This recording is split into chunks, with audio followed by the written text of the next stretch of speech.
Boa noite para quem está chegando, 7 horas em ponto, para nossa live hoje com uma convidada muito especial, a Rima.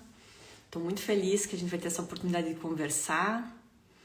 Me digam se o som tá bom, se estão conseguindo ouvir bem.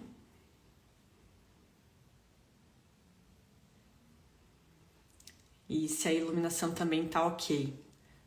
Tentei aqui organizar para funcionar. Maravilha! Obrigada, Rima. Sejam muito bem-vindos. Hoje a gente vai falar sobre algo que eu acho muito importante, né, para quem tem acompanhado o que acontece na Palestina, e acho que é muito difícil que alguém não esteja acompanhando. Mas tem um aspecto dos palestinos que eu acho que é algo admirável e que hoje a Rima vai poder explicar melhor o que é o Sumud. Então, para quem nunca ouviu essa palavra, hoje vai ter oportunidade. Tá cortando um pouco? Deixa eu ver uma coisa. Mudei aqui a conexão com a internet, vocês vão me dizendo, tá? Se tá ok ou não. Eu mudei aqui a conexão, tirei do Wi-Fi, porque às vezes pode ser isso, né? Bom, eu vou falando aí, vocês me dizem se tá ok ou se eu preciso ajustar, tá bom? Então, como eu estava falando a questão do Sumud, hoje a Rima vai poder explicar melhor para nós sobre esse conceito, essa forma de se posicionar, né? E de resistir.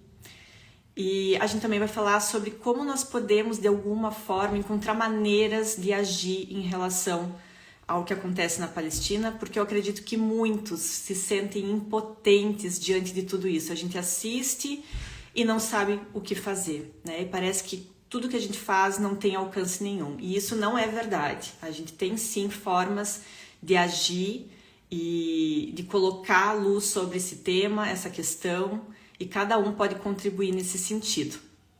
O som tá ok agora? Não tá mais cortando?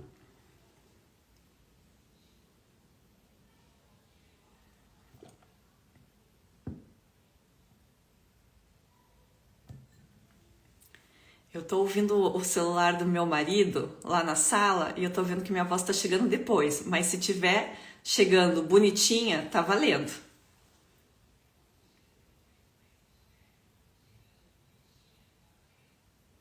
Então fechou. Então vamos começar. Ótimo. Obrigada, Rima. Eu pensei, eu sei que ainda tem as pessoas chegando, enfim, mas eu acho que a gente tem que aproveitar ao máximo desse tempo e depois eu vou deixar salvo. Então, muitas pessoas que comentaram que não vão conseguir assistir ao vivo, depois vão ter a oportunidade de assistir, e quem quiser reassistir também vai poder. Eu quero começar com um trechinho, antes de eu chamar a Rima e de apresentar ela para vocês, eu quero começar com um pequeno trecho da participação da Rima no livro Gaza no Coração, que eu indico que vocês adquiram esse livro. Ele é maravilhoso. Quem organizou foi o Rafael Oliveira, que já participou aqui conosco de 2 lives, também estão salvas, quem quiser assistir, muito conteúdo. E a Rima escreve um capítulo sobre Sumud. Mas eu quero trazer esse trecho inicial para que a gente comece a se conectar com isso, né? E quase que um movimento de sensibilizar mesmo para o tema que a gente vai falar. Então, o título é Sumud. Sempre que o assunto Palestina surgia em casa ou em alguma conversa, meu arquivo mental se abria no episódio do assassinato do menino Muhammad al-Dura. Em 30 de setembro de 2000, no início da segunda intifada, também conhecida como Intifada de Al-Aqsa, Muhammad, de 12 anos, estava a caminho de casa com o pai, na cidade de Gaza, quando desceram do táxi e foram surpreendidos por tiros disparados de um posto militar israelense em direção a manifestantes palestinos. A balaceira se estendeu por mais de 45 minutos. Enquanto Jamal al-Dura, pai de Muhammad, tentava protegê-lo atrás de um barril, o cinegrafista palestino Talal Abu Rama filmava tudo a poucos metros de distância. Após várias tentativas, finalmente os soldados israelenses acertaram Muhammad.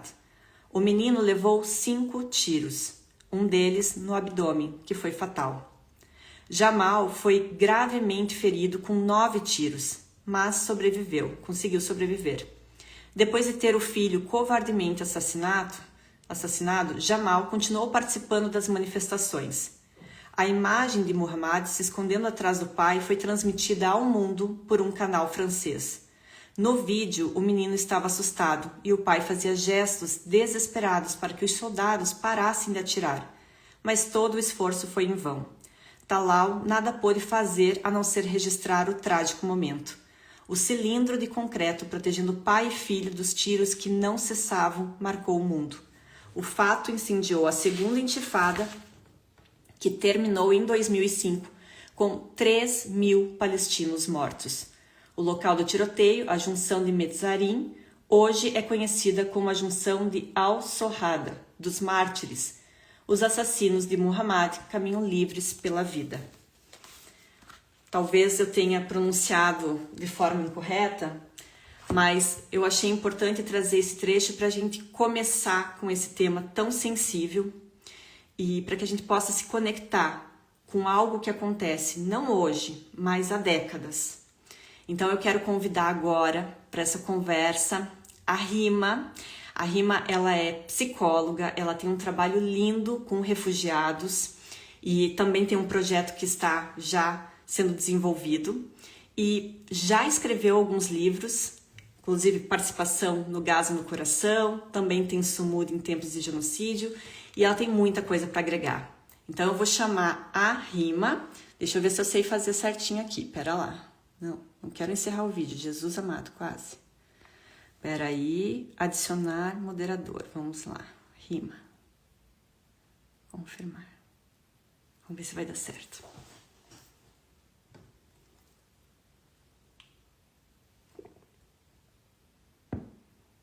Será que foi, meu Deus? Eu e essas internets da vida. Ah, aqui. Ah, desculpa, eu coloquei você, Rima, como moderadora. Ai, Jesus. Como que eu posso desativar isso? Rima, você tem como cancelar esse meu pedido de moderadora? E aí eu acho que eu tenho que te adicionar aqui embaixo como convidada. Ai, olha só, eu já fiz não sei quantas lives, mas sempre erro na mesma coisa. Deixa eu ver se agora eu consigo. Peraí, Rima.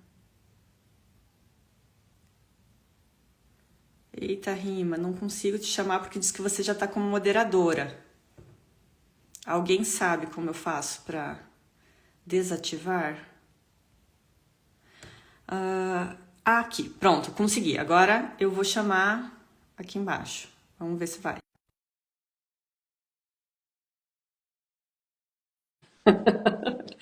Os BOs, né? Agora eu te mandei um convite, Rima. Aí, só mudar a tua tela que tá.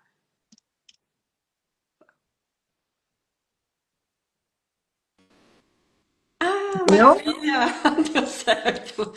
Eu não sei quantas vezes eu preciso fazer isso para pegar o jeito.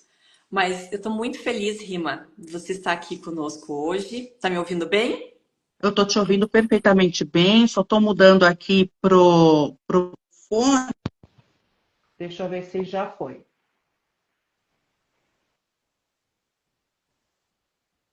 Acho que foi. Ah, então tá bom. Maravilha. Seja Te muito escuto bem-vindo. perfeitamente. Você me Ai, que escuta bom. bem? Escuto bem. Tá ótimo. Ai, que bom, minha querida. Vou Seja ajeitar muito aqui. bem-vinda, Rima. Comecei com esse pequeno trecho até do livro Gás no Coração sobre o Sumud, porque eu acho que isso sensibiliza, né, para a gente falar sobre o tema de hoje. A Rima, ela é libanesa, então tem muita propriedade para falar sobre o assunto. E eu queria começar perguntando, O que é Sumud? Thaisa, boa noite a todos que nos acompanham. Muito obrigada pela gentil apresentação, muito obrigada pela. Deu uma É um trecho muito sensível, né? Antes de entrar já falando de Sumud, esse trecho que você traz só confirma o quanto a gente vive um tempo de uma lesão moral profunda, né? O doutor Gabor Maté, que é um psiquiatra judeu, ele descreve o que a gente está vivendo como um ataque diário aos nossos sentidos. São novos horrores, ameaças e incertezas diárias, né? E quando a gente fala do genocídio em Gaza, inevitavelmente o nosso coração ele se parte. E quando eu ouço esse trecho que você compartilha conosco, por mais que eu tenha escrito ele, o meu coração se parte de novo. E Gabor Maté diz para a gente assim: eu quero que o seu coração se parta, porque é nisso que reside a sua humanidade. E é quando o coração está quebrado que ele se expande. E é só assim que a mudança e a transformação elas acontecem, né? Então, isso tudo que a gente está vivendo, por mais duro que seja, por mais difícil e dolorido, é um sinal de que estamos vivos, estamos presentes e estamos vivendo um ato de compaixão, né, Thaisa? Então, essa dor, esse luto, ele é subversivo, porque ele desafia esse pacto silencioso, né? Quando a gente sente essa dor, quando a gente protesta, quando a gente vive esse luto todo, é um protesto contra a anestesia da vida, porque a gente não consegue domar a dor. A dor ela é indomável. Não tem como a gente domesticar a nossa dor. E a dor ela é essencial. E é aí que entra o sumud, né? O sumud, ele não é não sentir dor, né? Não é uma resistência ou uma resiliência psicológica ou se anestesiar. O sumud, ele é um conceito muito mais complexo. Ele envolve uma ação política, né? É a gente tentar se encorajar uns aos outros, tanto é que o sumud nunca é individual, ele é sempre coletivo. A gente se encorajar e expressar em ações essa dor. Canalizar essa dor para um movimento. Tanto é que a doutora Samar, que escreveu o livro, sempre diz para nós, que é uma psiquiatra palestina, que trabalha em contexto de genocídio, apartheid, opressão, diz que o pior que pode acontecer para todos nós é o desastre da impotência. Porque os impotentes não agem, não respondem, não reclamam, não resistem, né? Enquanto a gente conseguir resistir e agir de qualquer forma que seja, isso é um sinal de saúde mental. Isso é uma forma de preservar a nossa saúde mental. Então, o sumud é uma ação, né, voltada no coletivo para tentar quebrar com todas essas estruturas de poder. Ela mesma diz que ela precisaria de 2, 3 livros para definir o sumud. E por isso que em cada capítulo ela vai trazendo exemplos e vivências de como esse sumud é praticado. Quando a gente vê os grupos de jornalistas se apoiando, os médicos, as crianças nos campos de refugiados passando frio e está lá a avó costurando uma roupinha para aquecer. Quando a gente vê uma escola sendo destruída e vai lá um professor e tenta ensinar lá nos escombros. Então, é uma forma de agir ligada à comunidade, ligada à terra, ligada à cultura, uma forma de preservar, né, esse grupo, de mantê-lo vivo. Então, não que eles não sofram, A resistência, ela é sofrida, agir é difícil, né? Mas isso ainda é uma parte saudável que a gente tem que tentar nutrir. Então, quando a gente olha lá os palestinos tentando resistir, né, a tantas atrocidades e a tantas agonias, a gente, de alguma forma, tem que estar feliz por eles, porque eles estão conseguindo resistir. A gente tem que se preocupar com a paralisia, com a impotência. Eu acho que a gente pode, ao longo da conversa, ir trazendo mais exemplos. A Vanessa Salum está aqui, minha irmã, companheira, falando, né, que, como a Samar diz, preservar o tecido social pelo sumud. É como se cada um deles pudesse ser o ferido e o curador ao mesmo tempo. Uhum. Entende? Então, Maravilha. ela vai trazendo toda essa questão do sumud. Então, quando a questão da resistência, o que acontece? O sumud, ele traz uma proposta de um desafio inabalável frente à ocupação.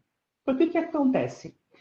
Thaisa, você que está aí já, né, há alguns meses mergulhando, anos diria, né? Tentando entender cada vez mais o que se passa. Você consegue ver o quanto o tempo inteiro tentam censurar tudo, né? Uhum. Há uma censura epistemológica, há uma censura com relação à resistência. Se você fala genocídio, cai em cima de você. Não pode falar genocídio. Se você fala limpeza étnica, não pode limpeza étnica. Se você fala em lobby sionista, também não pode. Se você resiste, você é um terrorista. Então, o tempo inteiro tentam censurar, né? Inclusive a resistência, quando denominam a resistência como uma forma de terrorismo, né? Tentam censurar as ações, as lutas pela vida, né? Até a luta pela vida, ela é censurada, né? E aí entra a questão do BDS, né? Que é uma das formas de resistência. O BDS aí ele entra como uma questão quando é uma reação, né? É quando as pessoas tentam boicotar, né? Tentam agir de uma forma mais acessível, né? Tem muita gente, eu digo assim, que o ativismo ele tem várias frentes. É aquilo que a gente estava conversando hoje, né? Nem todo o ativismo ele grita, né? Às vezes ele sussurra. Nem todo mundo tem condição de abrir um microfone e sair falando publicamente. Então, cada um escolhe a sua forma de ativismo. Então, você está fazendo as suas lives, tem feito as suas palestras, né? Eu, enquanto um perfil público, também eu me exponho, sei dos riscos disso, já paguei um preço por isso. O BDS aqui, ele entra como uma forma mais acessível porque ele usa o poder de compra, né? Quando a gente opta por boicotar produtos e serviços que apoiam Israel. E por mais que apareça pequeno, é importante que a gente faça escolhas de consumo ligadas às nossas convicções, né? Então, às vezes essa pequena atitude de não comprar um café na Starbucks ou não comer o sanduíche do Mac ou do, né? Enfim, é uma forma de a gente não direcionar o nosso dinheiro, né, para violência, né? Tem isso, mas principalmente porque isso te dá uma autonomia. Te dá uma autonomia de que você consegue fazer algo, por mais pequeno que ele seja, né? Então, o BDS, ele te dá um pouco disso, né?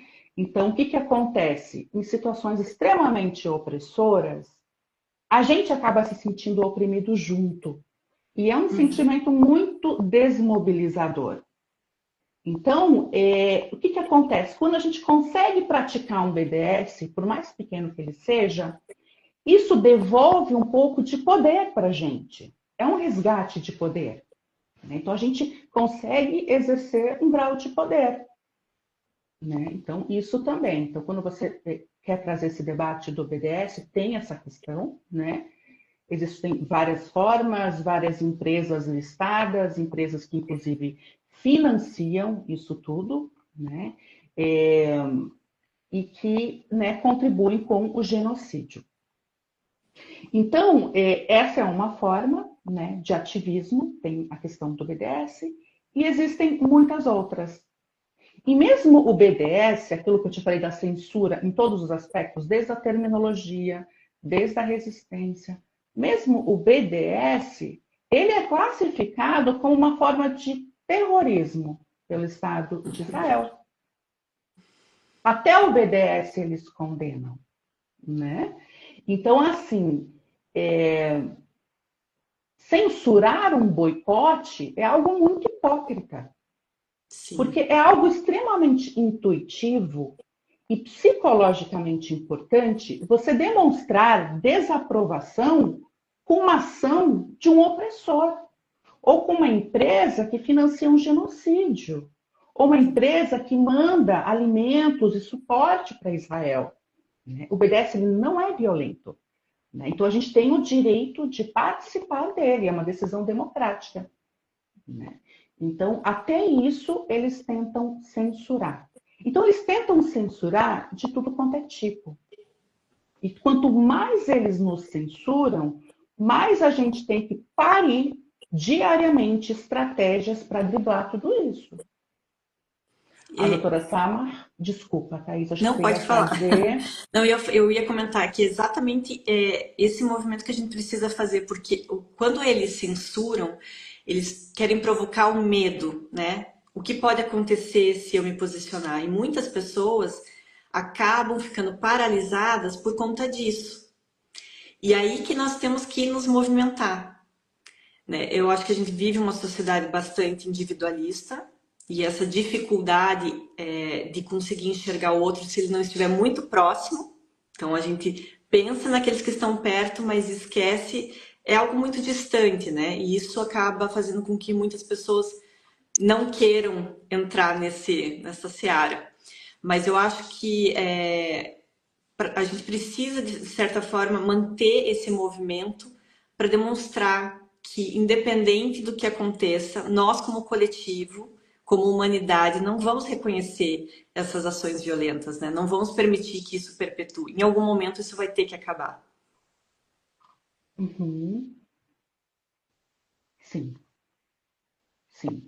E essa coisa também da gente agir, né? Agir para não adoecer, isso é uma coisa muito, muito importante que ela traz para nós. Porque aqui no Ocidente, a gente tem o hábito, claro, não todo mundo, né? Diante de situações muito difíceis e doloridas, a gente buscar se proteger daquilo, Uhum. né? Ou evitar o confronto com aquilo. E a gente precisa pensar o horror. A gente precisa elaborar o horror, falar sobre isso. Porque é só pensando sobre isso, elaborando, conversando, que a gente pode ficar diante dele, sentir profundamente, olhar atentamente e optar por agir, né? É, são dois opostos que a gente vive, né? Aqueles que veem demais, o excesso de ver, e o Uhum. excesso de empatia, e que pode adoecer, tem até um termo para isso, a fadiga por compaixão, e aqueles que escolhem se anestesiar, né? Como uma forma de se proteger, um congelamento emocional, né? O que é muito pior, o que é muito Uhum. pior. Então a gente também não pode adoecer, né? Porque a gente quer que o mundo enxergue com os nossos olhos, né? E a gente entra num desespero, porque parece que quanto mais a gente fala e mais a gente mostra, menos se vê, né? E a gente tem que lidar com uma outra parcela da população que simplesmente não quer ver, não quer Uhum. ajudar, não quer falar sobre isso, né? Então, a gente vive uma crise ética e uma crise de reconhecimento. Para a gente poder reconhecer o que se passa, a gente vai ter que lidar com essa dor. A gente vai ter que Uhum. ver, a gente vai ter que ouvir. a gente vai ter que ler sobre. E impressionante como eles do lado de lá, vivendo um genocídio, tentando sobreviver, eles tentam chamar a nossa atenção do lado de cá com 5 sentidos possíveis. Através do olfato, do paladar, da audição, é a Renato cozinhando no meio dos escombros, é a gente fazendo uso de sinais, música, poesia, né? Crianças dando uma de jornalistas, narrando ao vivo a própria história, né? Então, assim, o tempo inteiro eles explorando todos os sentidos possíveis para fazer com que a gente enxergue o que se passa. E a gente tem medo, a gente não quer, né? A gente, né, fica ali, não quero ver, vou passar batido, não quero ter que entrar em contato com isso que está acontecendo. Como se isso não dissesse respeito ao meu lugar nesse mundo. Porque é isso que acontece. É um apartheid não só físico, psíquico. Né? Somos nós e eles. A gente divide, né? Como se a dor deles não dissesse respeito, como se o que eles estão passando e vivendo não nos dissesse respeito. Né? E hoje a gente já sabe, já temos muitos debates que comprovam a toda a relação, né, do que acontece em Gaza, com o Brasil e todas as outras partes do mundo. Né? Não preciso nem repetir aqui nessa live. As lutas, elas estão interconectadas. E quando eu falo que nós estamos com os nossos sentidos adormecidos, quem está com os seus sentidos adormecidos e não quer enxergar o que se passa em Gaza, também não quer enxergar o que se passa aqui perto. Porque Sim. quem reconhece as nossas lutas internas aqui no Brasil, reconhece as lutas de lá. Uma coisa tem a ver com a outra, uma coisa puxa a outra. Os que estão adormecidos para tudo. Não reconhece as nossas guerras internas, o nosso genocídio aqui dentro, né? Então, uma coisa puxa a outra. Até eu quero perguntar, e você como psicóloga pode trazer um pouco mais profundamente. A gente está num momento de normalização. Na verdade, isso sempre aconteceu, mas parece que agora, nesse momento em que a gente tem isso ao vivo, acontecendo 24 horas na nossa tela, uma normalização das atrocidades, né? De repente a gente começa a não enxergar mais corpos, mas pontos, números, e isso passa a fazer parte do nosso cotidiano. Eu vi um trecho de uma entrevista que o doutor, acho que Francis Collins, que foi coordenador do projeto Genoma e tudo mais, ele na verdade indaga o entrevistador e ele fala: sabe o que mais me preocupa? E aí o entrevistador pergunta: o quê? E aí ele diz assim: o déficit de compaixão, né? Porque a compaixão, pelo que eu entendo, ela vai além da empatia. Não só eu sinto pelo outro, eu sinto o que o outro sente, mas eu ajo. Então, essa ação, ela está cada vez mais escassa. Como a gente vive um mundo extremamente individualista, né? Então, assim, eu não vou ver isso porque isso vai me afetar, porque eu não posso fazer nada. Então, eu dou de ombros. E a gente vai entrando nesse movimento que eu sempre falo, né, que sem querer a gente está dando um tiro no próprio pé. Porque ao ignorar o que acontece lá, eu normalizo isso a ponto de que quem age de forma cruel tenha o aval para continuar agindo e que outros possam também reproduzir essas ações. E como eu posso prever quem será o próximo? Quando vai chegar a minha vez? Então, o problema da Palestina também é o nosso problema. Exato, exato. Isso que você fala, né, desse déficit de compaixão, ele tem vários fatores, né, que acabam alimentando isso. Tem a questão de que a gente tem uma dificuldade de reconhecer, né, as dores de certos grupos, há uma hierarquização da dor, né, e de como isso é construído, né, do que a gente reconhece como absurdo, né, e o que a gente, né, não reconhece como absurdo. E tem o que a gente vive hoje, que é muito que o estudioso Didi Huberman, que é um judeu também, antisionista traz para nós, que são essas imagens choque, né? São imagens saturadas de sangue, corpos feridos, cenas muito explícitas que acabam afastando. Tem isso também. Então, para que a gente consiga aproximar, né, a gente tem que ir por outra via. E uma das vias mais poderosas é a palavra. É a via da palavra. É isso que a gente está fazendo aqui. Conversar, é poder ler, sabe? Ler outras fontes, dialogar coletivamente, é pensar o horror. Parar para dialogar e pensar o horror.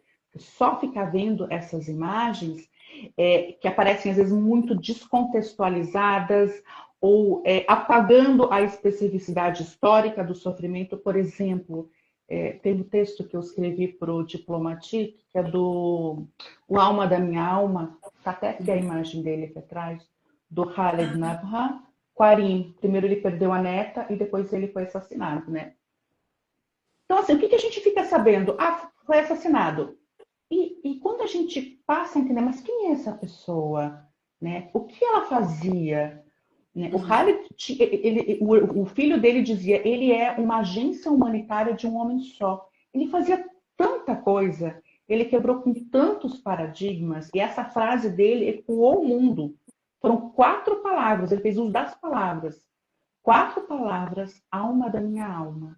Né? Fizeram milhares e milhões de pessoas pararem para saber quem é esse homem. Ele não é um terrorista. Ele usa um turbante, ele tem barba, ele tem sensibilidade, ele é um avô amoroso. Ele alimentava os gatos e as crianças mesmo com fome.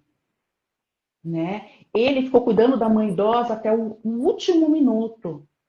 Então, assim, quando você pode até trabalhar com as imagens, mas a gente tem que contextualizar, né? A gente tem que contar a história. A gente tem que fazer um resgate da narrativa. Por isso que a gente insiste muito na palavra e no poder da palavra, porque há uma guerra de narrativas.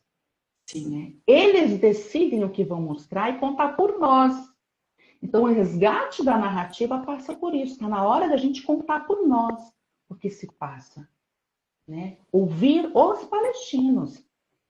Aqui mesmo Sim. no Brasil, quantos meses a gente levou, depois de tanta pressão, para que eles começassem a nos ouvir? E ainda assim, até hoje, quase 2 anos de genocídio, a gente quase não tem acesso. Sim. Então, essa questão da compaixão que você fala passa por tudo isso. Porque se a gente não vê, não ouve, não lê, como é que a gente vai reconhecer? A gente não sabe o que se passa. Então, precisa passar por essas etapas. Né? Sim. De reconhecer que existe. Uhum. Isso é muito importante e também eu vejo, quando você fala das narrativas, eu tenho certeza que a maioria das pessoas que está assistindo aqui e da maioria das pessoas, enfim, elas têm um olhar sobre o árabe, o palestino, enfim, totalmente distante da realidade. Foi construído isso, né, no nosso imaginário. Então, quando você fala ele com turbante, barba, a gente meio que associa já uma imagem de uma pessoa cruel e tudo mais. E o quanto agora nós estamos tendo a oportunidade de acompanhar tanto diversos jornalistas palestinos como outras figuras que têm se destacado e trazendo, né, o que acontece lá, e você vê que essa imagem que foi criada, ela está completamente distante do que nós estamos assistindo. Nós estamos assistindo pessoas gentis, pessoas pacíficas, pessoas amorosas, ou seja, infelizmente, toda essa tragédia está servindo para colocar luz sobre algo que foi muito mascarado durante muitos anos. E agora a gente está começando a descortinar isso e ver, peraí, essa narrativa não se encaixa.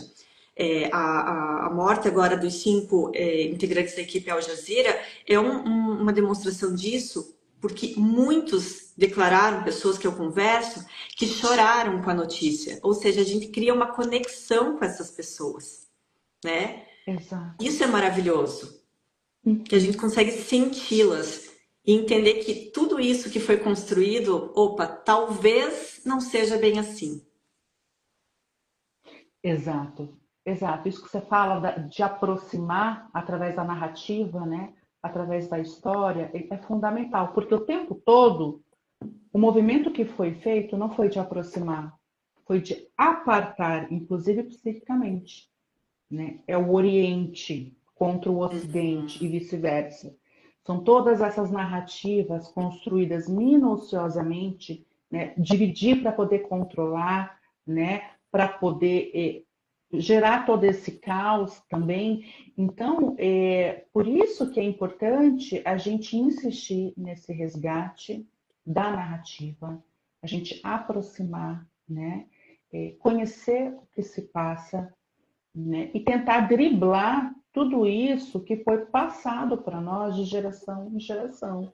Tem um livro que vai sair agora, que está sendo traduzido do Ilan Pappé, que fala de como foi feita toda essa construção, do lobby sionista, essas narrativas, todo o investimento que foi feito por mais de um século.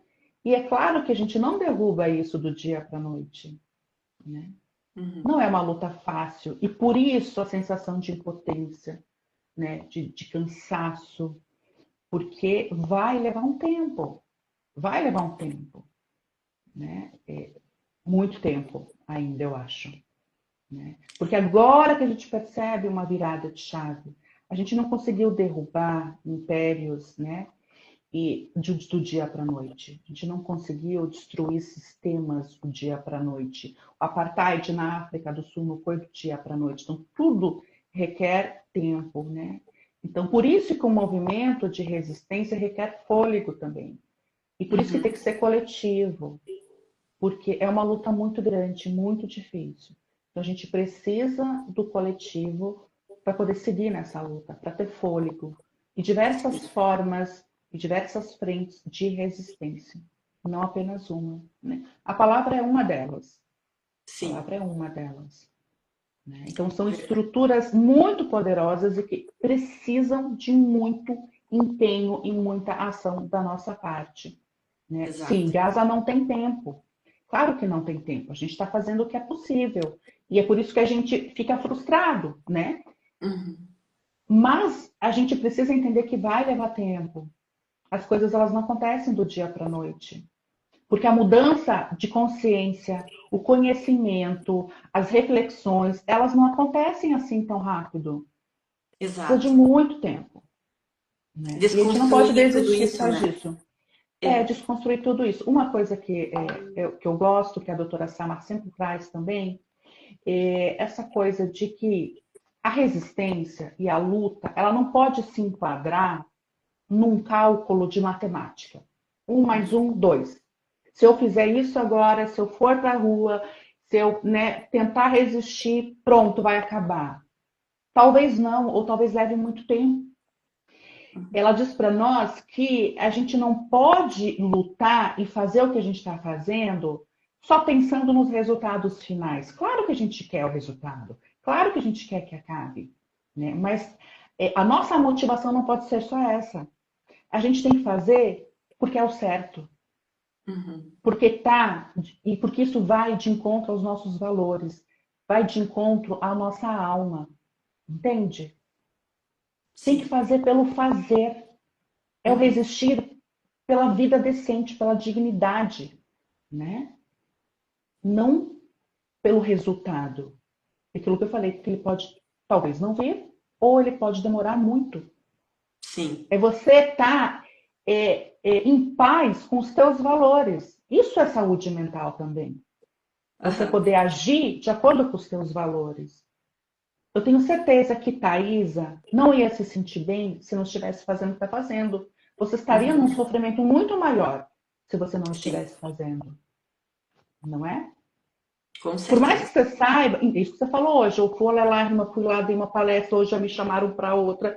E é assim, é um trabalho de formiguinha, é demorado. Mas ele vai acontecendo. A gente não tem esse controle absoluto do tempo e do retorno. Então a gente vai fazer pelo fazer, porque é o certo fazer.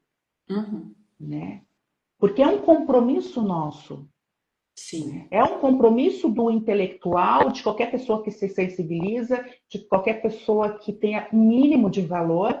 Né? Então, eu não posso só carregar essa carteirinha de intelectual se eu não faço nenhuma ação dirigida para uma mudança, né? Uhum. Então, o ativismo, ele é uma das formas mais bonitas de amor. A gente não pode separar o que a gente é intelectualmente do que a gente é na vida. A gente não pode Uhum. escrever e falar de uma coisa e agir de outra forma. As coisas, elas têm que caminhar juntas, Sim. né? Porque é uma forma de desobediência visando um mundo mais justo. Então, é uma Uhum. forma de resistir, né, tendo isso em vista. Então, é isso que tem que ser o nosso foco. Claro, Sim. tem dias que a gente acorda extremamente desanimado. Poxa, estou fazendo, estou fazendo, estou fazendo. E parece que nada muda, só piora. Mas a gente precisa seguir fazendo. Porque esse é o certo. Eu até, assim, um dos sentimentos que muitas vezes acaba vindo é isso, né? Puxa, a gente faz, fala e não vê nada concreto. Pelo contrário, muitas vezes a gente vê a coisa se tornando ainda mais drástica, assim, mais trágica. Mas aí me vem esse pensamento na consciência. Como eu posso, parar de falar quando eles estão lá resistindo, né? Então eu não me dou permissão para parar. E eu comentei com você hoje que eu tive a oportunidade de palestrar ontem num espaço, um centro de atendimento a pessoas em tratamento com câncer. Então eles têm várias reiki, essas coisas assim que eles trabalham ali para dar um suporte para essas pessoas que atravessam algo tão difícil, né? E eles me convidaram e não me deram um tema, me deixaram livre. Eu pensei, bom, vou usar essa oportunidade, que é isso, a gente aproveitar as oportunidades para falar. Montei a palestra e eu não vou negar que eu fiquei um pouco insegura, porque eu sabia que ia tocar em alguns temas e eu não sabia como que as pessoas iriam receber isso. Porque, infelizmente, hoje você tem que tomar um cuidado, muitas pessoas reagem de forma agressiva, levam para o pessoal, enfim. Mas segui. E aí, durante a palestra, iniciei falando sobre o déficit de compaixão, e aí eu trouxe a Palestina como algo que é impossível a gente não olhar para, que é o exemplo mais concreto que a gente tem desse déficit de compaixão, né? E de você assistir a algo tão cruel, tão brutal e não se movimentar. E como era um espaço que eu tinha liberdade, eu fiz uma breve história da Palestina para contextualizar, porque a maioria das pessoas está se informando pelas redes sociais. Então, elas têm uma visão muito limitada do que acontece, muitas vezes a partir do 7 de outubro para cá, né? Então, elas deixam de entender que esse conflito acontece há muito mais tempo. E aí eu fiz uma breve história da Palestina para demonstrar que desde o início foi um movimento de limpeza étnica, tinha a intenção de ser. E depois eu trouxe também esses argumentos religiosos, né, que utilizam a fé para viabilizar um projeto de poder. E como a gente precisa estar atento, ser crítico em relação àquilo que a gente recebe. E aí depois eu trouxe mais um trecho do texto sobre o uivo da fome, que eu esqueci de olhar de novo se é esse título mesmo, mas depois eu passo para vocês, porque eu queria fazer com que eles sentissem como é viver nesse ambiente, como é sentir a fome. Porque a gente conhece a fome assim, né? Eu não comi a tarde inteira, a barriga roncando, tô com dor de cabeça, tô mal-humorado. Mas o que é não saber se eu vou ter comida hoje, amanhã, talvez fique 2, 3, 4, 5 dias sem comer ou mais, né? O que isso faz com o corpo e com a mente? Então, sensibilizar. E aí, ao final, eu trouxe que todos nós podemos agir de alguma forma, seja falando, como eu fiz ali, ou falando dentro de casa, com amigos, no ambiente de trabalho, deixando de comprar itens que favoreçam o genocídio, né, que acabem patrocinando essa atrocidade.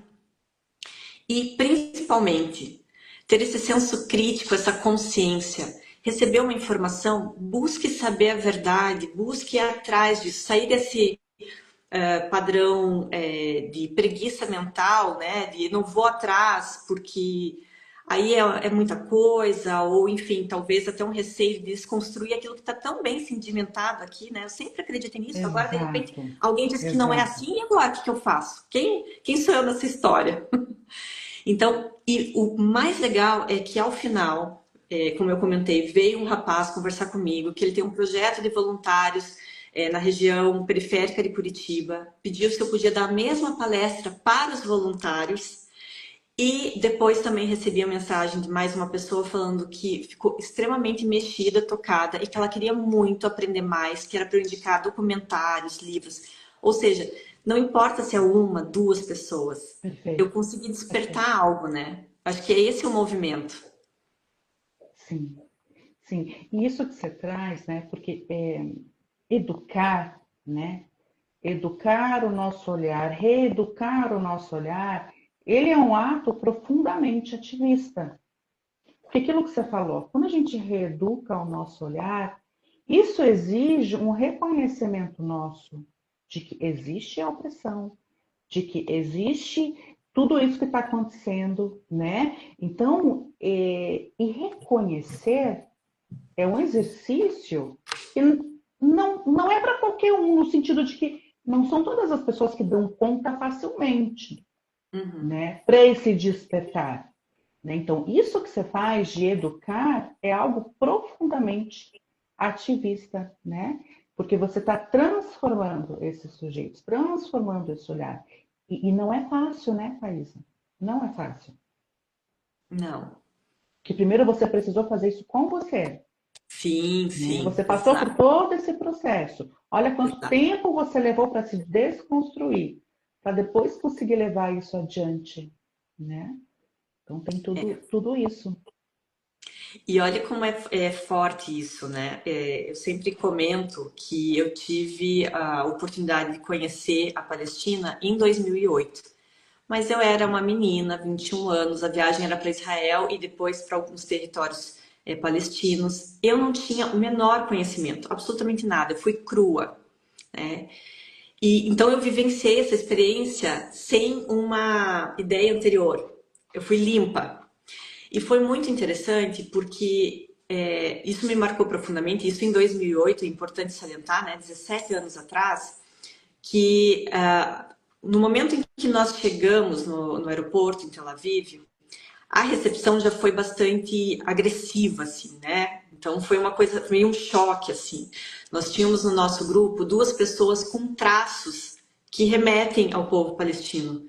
E a cada pouco que eles andavam, uma, por sinal, era psicóloga, eles eram parados, a mala era aberta no meio do corredor, revirada, dali a pouco eles seguiam, novamente paravam. Então aquilo foi criando um mal-estar a ponto de que essa psicóloga começou a chorar, porque ela não aguentava mais essa situação. Depois, o choque de você ver uma sociedade tão militarizada. Eu lembro assim de ver as meninas, adolescentes, com armas penduradas como se fosse a bolsinha, sabe? E aquilo foi um choque para mim, porque a gente não está acostumado a ver isso. E quando nós fomos ao território palestino, o nosso guia judeu criou toda uma atmosfera de terror, assim, quando nós estávamos nos aproximando. E Uhum. desceu do ônibus antes, ainda pedindo, né, que a gente voltasse bem e tal, para criar essa tensão. E aí nós fomos parados, né, veio lá no checkpoint, aí veio um militar, entrou no nosso ônibus, revistou todo mundo para que a gente não levasse nada para dentro, enfim, né? E eu lembro que em algum momento alguém tirou uma foto e nessa hora ele virou com tudo e foi até a pessoa. Então a gente ficou naquela tensão. E quando nós entramos, o que nós vimos foi um choque de realidade, porque nós saímos de um ambiente moderno, bonito, para um ambiente que expõe as marcas dessa violência. E nós fomos recebidos tão bem, tão calorosamente, que foi um contraste muito grande. O nosso guia era um rapaz jovem e que ali que foi o primeiro contato que eu tive de fato com a questão palestina, porque ele comentou que haviam invadido um dos espaços que a gente foi visitar uma semana antes, com tiros e tudo mais. E eu fiquei pensando, como assim? Como isso acontece? Ninguém fala. E aí ele me mostrou marcas de tiros no corpo. Nossa. E na minha inocência, eu falei, mas por que você não vai embora? Porque eu não entendia, como assim você fica aqui, né? E aí ele falou, para onde eu vou? Para qualquer lugar que eu vá, eu vou ser definido como um terrorista. E essa é a minha terra. E eu fiquei com isso, né? Nós depois também fomos revistados se a gente não estava levando nada para fora, enfim, também fomos orientados no aeroporto que se a gente tivesse alguma coisa que adquiriu dentro da Palestina, que a gente jogasse fora, porque eles iriam revistar. De fato, a minha mala foi a sorteada, né? Então eu não pude tocar na mala, eles mexeram na mala, eles ficavam, né? Perguntando, enfim.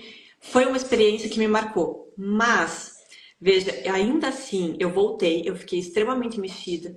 Só que no decorrer da vida, isso foi se apagando. Por quê? A gente não ouve na mídia, a gente não acompanha essa realidade. Então fica algo muito distante. E agora, com essa questão do genocídio, né, que ficou tão evidente, isso veio à tona. E aí eu falei, não, eu preciso entender o que eu vi lá. Eu preciso entender o que acontece na Palestina. E eu preciso me movimentar. Sim. É, é, é muito bacana poder conhecer um pouco do teu processo de reconhecimento, Thaisa. E eu fiquei pensando aqui, por quantos lugares a gente passa sem conhecer também, né, a realidade. Por isso que muitas pessoas nas periferias do sul global, né, especialmente aqueles que carregam a marca da violência colonial, eles se reconhecem na dor dos palestinos. Eles Uhum, ficam indignados, né? Então, ao se verem na dor dos palestinos, os povos racializados do Sul, eles fazem uma empatia profunda, porque tem uma identificação, porque tem semelhanças, né? Mas o que acontece aqui em várias partes do mundo é que a gente desconhece a nossa própria história. uhum, A gente fecha os olhos para o que acontece aqui do nosso lado. Por isso que eu acho tão sábio uma resposta que a doutora Samar dá quando perguntam como ajudar a Palestina, e ela diz assim: a gente precisa pensar globalmente, mas agir localmente. uhum. Isso significa o quê? Existem muitas semelhanças do que se passa na Palestina bem pertinho de você, Sim, né? E é aquilo que eu falei, né? Então, quem reconhece o que se passa aqui consegue reconhecer o que se passa lá. Mas a gente vive essa situação de a gente não reconhecer a nossa própria história. E a gente, hoje mesmo à tarde, conversando com um colega meu que a gente está escrevendo um livro juntos, desse termo da palestinização do mundo. uhum, Por que palestinização do mundo? Porque o que acontece hoje na Palestina denuncia tantas outras crises, né? E o quanto nós estamos negligenciando tantas outras crises, né? Então, o que acontece lá, né, tá puxando tudo, né? É só a pontinha do iceberg. Está puxando uhum, todas essas situações trágicas, né? Então, não é só uma coisa local daquele território, é uma denúncia global, né? sim, De projetos, de funcionamentos, de estruturas extremamente perversas, né? Então, uhum, tá puxando fio por fio, entende? Então, a gente precisa falar disso, a gente precisa mostrar essas correlações, a gente precisa entender o que se passa dentro do nosso país primeiro, né? Que há sim, uma negligência com relação a isso, né? Por isso que os ecos lá da Palestina, eles ressoam em vários lugares aqui, né? Nas nossas favelas, aqui na América Latina, nossas aldeias indígenas, né? Cercadas por garimpeiros, o agronegócio, as comunidades negras. Então, tudo isso está sendo puxado e discutido. Então, a gente não uhum, tem que separar as coisas, né? A gente sim. tem que apontar essas correlações, né, Thaisa? Isso é muito importante. E esse eu acho um movimento muito positivo, né? Uma consequência muito positiva de a gente voltar a debater e a buscar compreender, entender a nossa história também, o que acontece aqui do nosso lado. Eu lembrei agora, me veio só que o Rafael, ele colocou ele recebeu um comentário, eu acho, de uma pessoa que falou, eu gostava mais quando você falava só sobre racismo, enfim, né? Porque agora você só fala sobre a Palestina e tal, enfim, fez um comentário completamente, né? E, então, assim, as pessoas saem Completamente desconectado de tudo. completamente. Como se lá Uhum, não fosse um tipo de racismo também, né? É isso que eu exato. digo, né? Eles separam as lutas, a gente não pode separar as lutas, É, né? nós temos Não é que. separando. Eu não sei quanto tempo a gente tem, Thaisa. Pois é. Acho que a gente Como já é está que é? fechando. É? Eu não sei se acho que é 1 hora ou dá para estender um Não sei. pouquinho. É. O que eu queria dizer para você é que, como eu estava te falando, há censuras, né, em todas as frentes. Inclusive, se censura a solidariedade, se Uhum, censuram protestos, se censura a própria empatia. É como se fosse proibido você fazer empatia com o povo palestino. E eu digo o seguinte: se a gente está recebendo censura, né, pelos atos de solidariedade, pelas ações de resistência, pelo BDS, se tudo isso está sendo punido e está sofrendo censura, é porque de alguma forma está funcionando, tem resultado, né? Ainda que devagar. Porque se não estivesse funcionando, se não tivesse resultado nenhum, não teríamos uma censura, né? Se eles vigiam o tempo inteiro que a gente posta, né? uhum. Como a gente declara apoio, como que a gente quer se aproximar cada vez mais deles.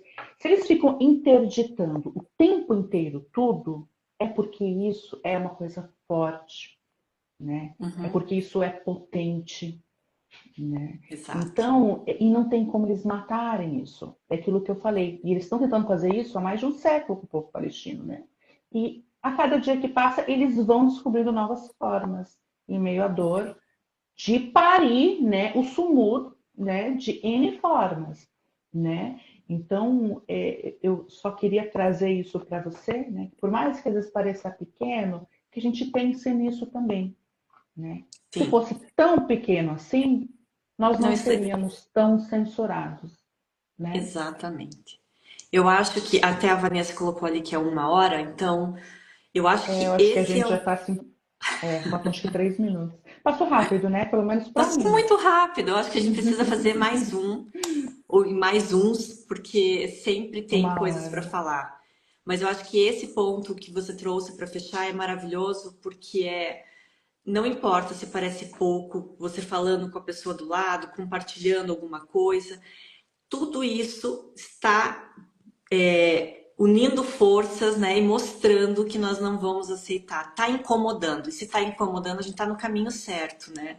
Então a gente precisa Exato.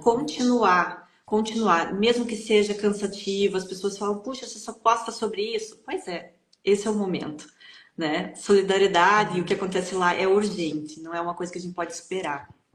A Vanessa fez um comentário aqui que ela falou assim: Hum, não é só a censura, mas pelo constrangimento, e tornam as nossas falas, postagens, colocam como inconvenientes, pesadas, etc. É aquilo, né? Todo mundo que de alguma forma escolhe se manifestar, se posicionar, paga um preço. Mas o que eu tenho percebido é que quando a gente paga um preço sozinho, é difícil demais, né? E Vanessa, por exemplo, até passou por uma situação muito difícil com relação à mediação do filme, né, que ganhou Oscar. Mas o mais bonito, a parte bonita da história, foi a gente ver os coletivos se levantando, né, e chegando junto. Por isso que eu falo, a força é do coletivo. E quantos sim. coletivos não surgiram depois desse 7 de outubro?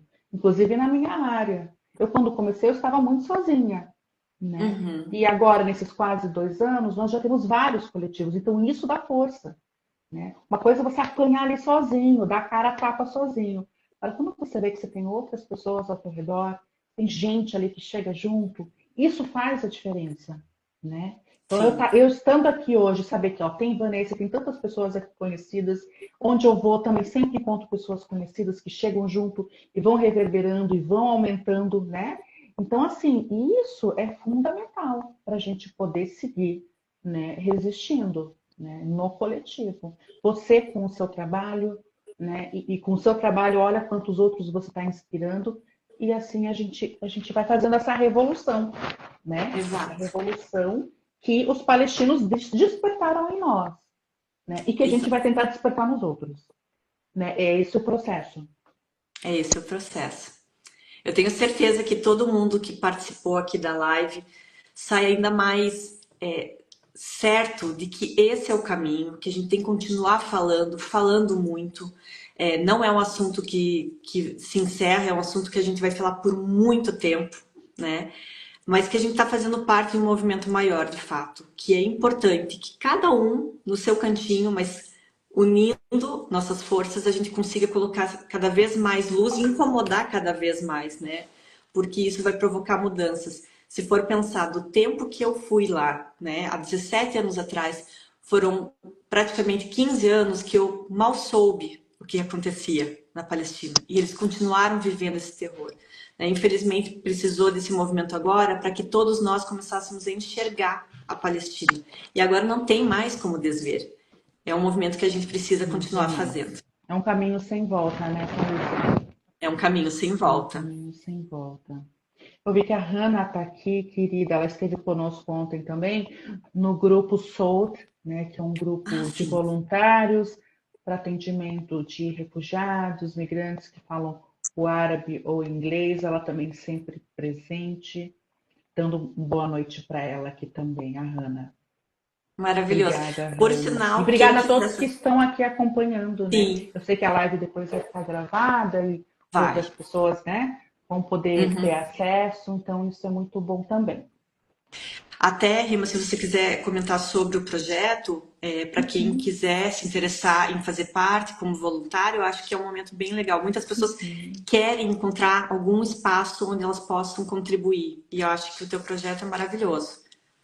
Isso, esse projeto ele nasce para a gente tentar suprir, né, a demanda dos repatriados que chegaram recentemente do Líbano, de Gaza, e antes mesmo destes repatriados, de refugiados, imigrantes que precisam de atendimento, mas que encontram essa barreira por conta do idioma. Então nasce esse coletivo de pessoas que são psicólogas, são médicos, ou que podem ajudar de outra forma também. Inclusive, a gente precisa de alguém do marketing, se tiver alguém aí que possa nos ajudar, para poder acompanhar essas pessoas, né, com respeito, né, com um letramento intercultural, né, a gente poder fazer essa aproximação, essa acolhida.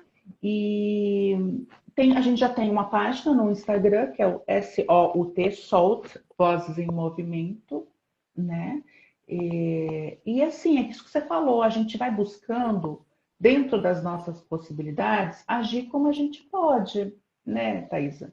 Se para você é fazendo uma live, para o outro pode ser de outra forma, pode ser escrevendo, pode ser indicando filmes, pode ser. Enfim, tem tantas formas que a gente pode agir, né? Então, com relação ao Soul, se vocês puderem seguir e se vocês souberem, inclusive, de pessoas que precisem de atendimento e que encontram essa barreira da língua, podem nos encaminhar. Então, tem isso também, né? Essa é uma iniciativa coletiva, né, de profissionais que estão se voluntariando para atender essa população que chega para cá, né? Sim, projeto maravilhoso. Obrigada, Thaisa. Rima, eu quero agradecer demais a tua presença e todo esse conhecimento. Foi riquíssimo. Eu tenho certeza que a maioria deseja que a gente faça outros, então já fica aqui o convite. E quero agradecer a todos que ficaram conosco. Acho que foi uma aula muito importante e que não tem como a gente sair igual do que chegou, né? Então, tem sim uma forma de a gente agir. Espero que todos encontrem esse caminho, façam esse movimento, porque a gente se sente muito melhor quando a gente age, ao invés de ficar, né, ignorando, como a Rima falou, ou paralisado. Então, tem como agir, cada um pode encontrar a sua forma de se movimentar em relação à Palestina. E fica, então, eu vou deixar gravada a live também, para que as pessoas possam assistir depois e indicar para outras pessoas. E eu quero agradecer de coração, Rima. Você foi um presente na minha vida. Fiquei muito Querida, feliz de te conhecer e poder aprender tanto contigo. obrigada, Thaisa, e a todos que nos ouviram aqui. Eu acho que a mensagem que fica é que a compaixão, né, ela não é só um sentimento, né, Thaisa? Ela é uma prática. E se ela é uma prática, ela exige, né, que a gente coloque isso em prática com consciência, com limites, com sustentação, né? Mas a gente precisa direcionar essa compaixão para uma ação, né? Para que ela Exato. seja efetiva, né? Muito obrigada e bom descanso aí para todo mundo. Obrigada, Rima. Obrigada a todos. Boa noite, então. Boa noite, querida. Tchau, tchau.